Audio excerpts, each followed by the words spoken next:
নববর্ষ মানেই নতুন সূর্য, নতুন দিন, নতুন আশা। এটা শুধু একটা ক্যালেন্ডার পাল্টানোর দিন না, এইটা হলো বাংলার মানুষের প্রাণের উৎসব। বাংলাদেশের অন্যতম প্রধান আর আনন্দঘন উৎসব হলো এই বাংলা নববর্ষ। শহরে বড় বড় অনুষ্ঠান হয়, কিন্তু গ্রামে নববর্ষের আমেজটা একেবারেই আলাদা, একদম মন ছুঁয়ে যায়।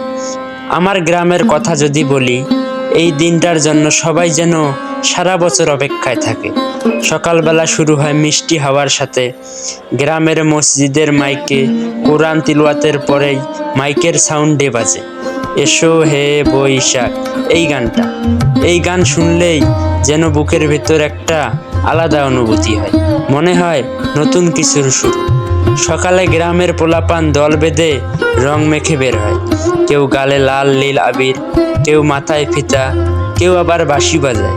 মাইয়া বুড়া সবাই রঙিন জামা কাপড় পরে, কেউ পরে নতুন শাড়ি, কেউ পরে সাদা পাঞ্জাবি আর লাল গামছা। হাতে কারো ছোট ফটকা, আবার কেউ রং দোলে দৌড়ে বেড়ায় বন্ধুদের পেছনে।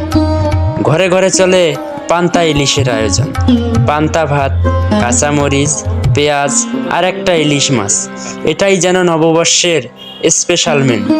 এই দিনটা কেউ কষ্ট করে না, সব কিছু হাসি মুখে ভাগ করে খায়।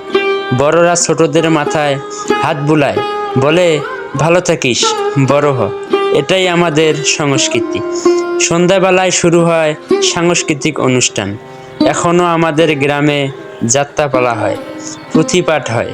একটা খেলার মাঠে সবাই গোল হয়ে বসে, সামনে প্যান্ডেল করা থাকে, মাইক সেট আপ, লাইট লাগানো, সব কিছুর মাঝে একটা ঘরোয়া ভাব থাকে।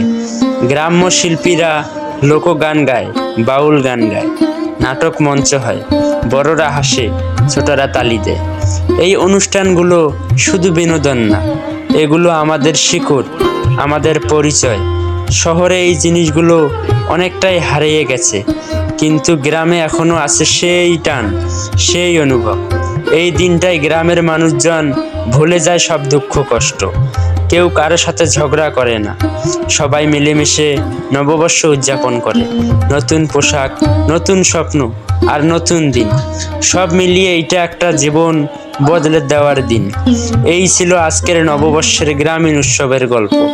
আমাদের ঐতিহ্য, আমাদের শিকড়, এগুলোকে মনে রাখা আর সবার সাথে ভাগ করে নেওয়ার মাঝেই আসল আনন্দ। আপনারা কেমন কাটাচ্ছেন নববর্ষ, নিচে কমেন্টে জানাবেন।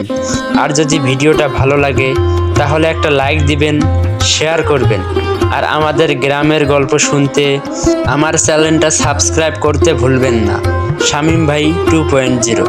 সবাইকে আবারও জানাই শুভ বাংলা নববর্ষ।